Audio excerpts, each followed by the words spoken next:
If you made a t-shirt and you put in the ribbon, of course with an overlock, then you might have this seam and it's to be seen, but if you like to have it covered so it looks nice, you might have seen these things in the shops.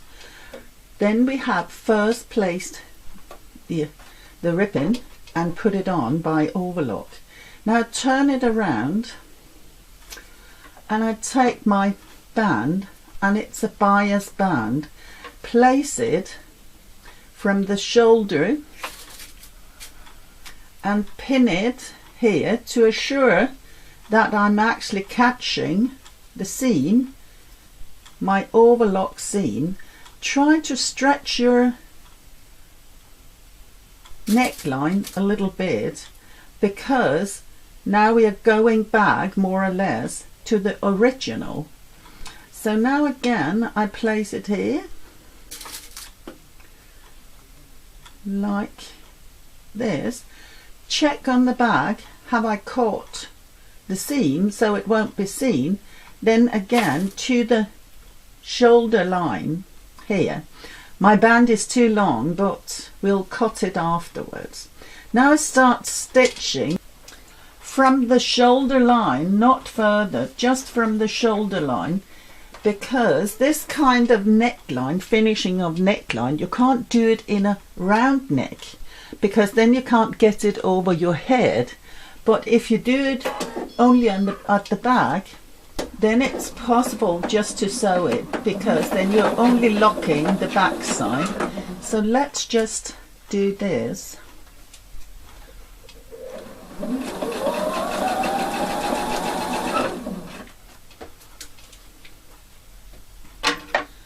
And as usual, cut away your loose threads like this. And you see I'm stretching, but not over stretching, because I don't just want it to be covered. And now I'm near my shoulder seam, and that's to where I'm stitching this.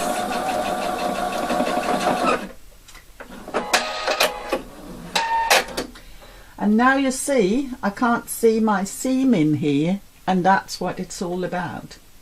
Now I have to finish it, and first of all I cut my band so it got the proper length. Now I'm folding the band in and folding around my seam.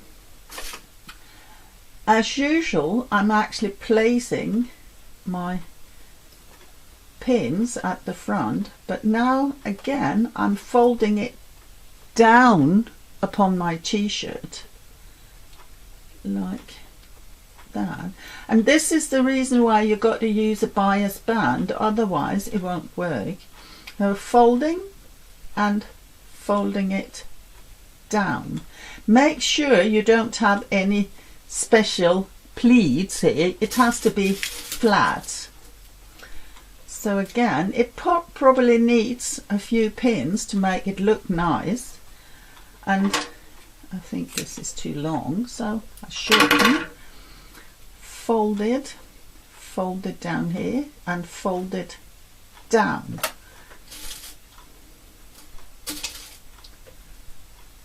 like this. And right now you nearly can see that it's going to work out, because the bias band is elastic. A straight band won't be elastic, so I've got to do it with something that can keep the shape. So if I just look at it from the front,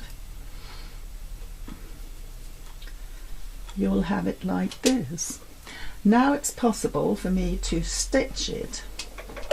And I can do that in the edge just to attach it, and I do that here.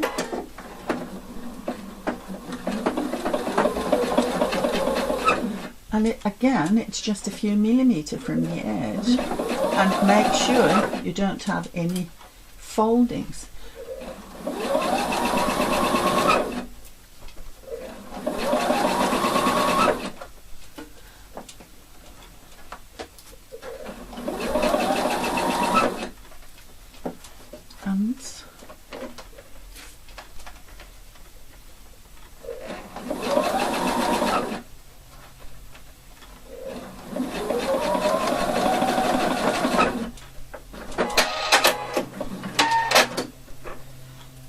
cut away your loose threads, and you'll see now we've got a nice finish of the bag like this. Of course you could make a double stitching, and you see at the back it will just give a seam, so you've got a nice finish of your t-shirt, and it's actually looking quite nicely and more professional.